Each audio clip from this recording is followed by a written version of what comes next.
Howdy folks, welcome back to NiteBites. I'm your host Clark Garen. And I'm Denise Oliver, your co-host. And before we took our break, we were talking about how monster number 2 in your family had learned to read and keep her nose in a book. Yeah. I was curious, how did you learn to read in Compton? In Compton. In Compton. Of all places, The right? middle of the ghetto. Oh, yeah. Well, you know what? I think, well, as I recall, I was a daddy's girl. And I used to follow my dad around everywhere he went and wanted to do everything he did. And he loved to read. And he loved to read the paper. And he'd say, "Niece, come here." He'd say, "Now, you see this? See this guy?" And he'd point at a picture of a guy in the paper and with another guy. "Now, this guy's trying to do this and this guy's trying to do that. And see what it says right there? It says," and he would point out what the guys are saying. And that just so fascinated me that these words correlated with meanings to these people. I wanted to learn to be able to do it myself whenever I wanted to do it. And so then I would look, in certain words I'd see repeated like "the" and "at" and, "a" and stuff like that. And so then my mom bought me these Dr. Seuss books, and then that pretty much took off. From that point, I was hooked. Anything that was written, I wanted to read it. And and I pretty much did the same thing with my kids when they were real little, like when they were babies, before they could even talk. I would read Goodnight Moon, the little thick book, and the Runaway Bunny and things like that to them. The Runaway Bunny? The Runaway Bunny. The bunny wanted to run away from his mother. He wanted to become, a bird, and she wanted to be a tree, so he'd fly home to her and stuff like that. And it was just so cute. I read that to my kids before they could even speak. What happened to reading Walt Disney stories? Winnie the Pooh, definitely. We have Winnie the Pooh and things like that. In fact, my daughter and my son's room were decorated in Pooh. So that's why we call her Shayna Pooh. But anyway, probably shouldn't have put that out there. But yeah, so they learn how to read. That's okay. I don't got to go home to it. Oh no, I'm in trouble. So you learned to read primarily with your parents working with you and reading to you, and that's how you taught your kids.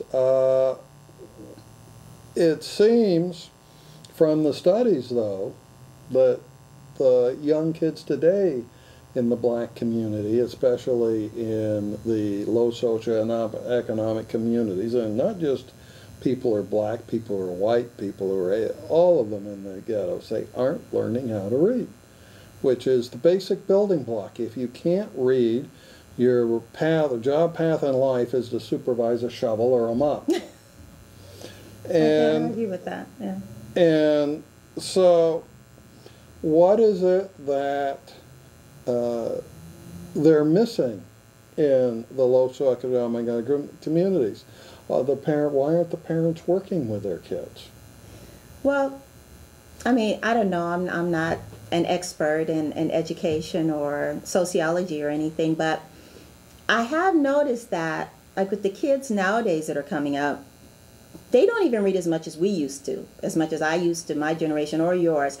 And a lot of that has to do with the fact that, they're into these videos. I mean, everything is video. And they'll read the directions to play the game. What do you mean? Like the video games. So back in the day, we'd watch television, but we'd also read a book to entertain ourselves.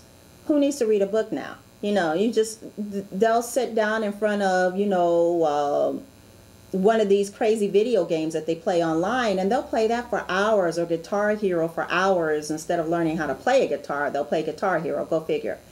And so they're not getting the fundamental, the love of reading, the escapism that we used to find in reading a book. That escapism has been superseded by playing a game now.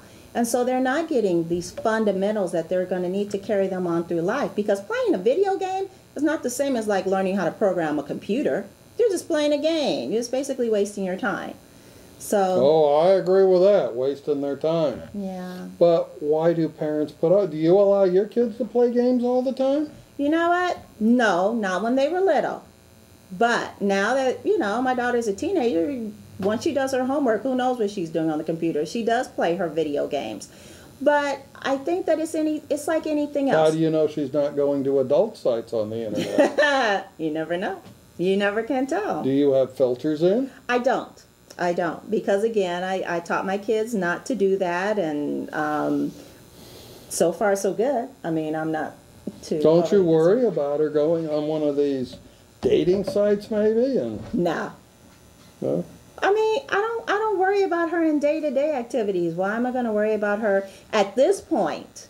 Now, when she was younger, I limited her activity on the internet. She had, she had the little blocks on AOL because that's what we had.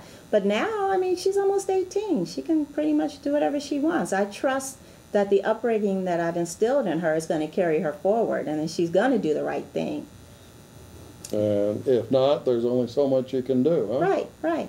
I can't be with her all the time.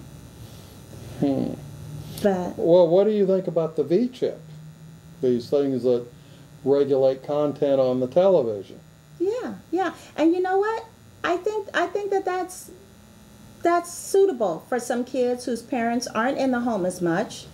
I like the fact that you can monitor because, I mean, in my cable, my satellite system, you can actually monitor which TV can see which types of programs.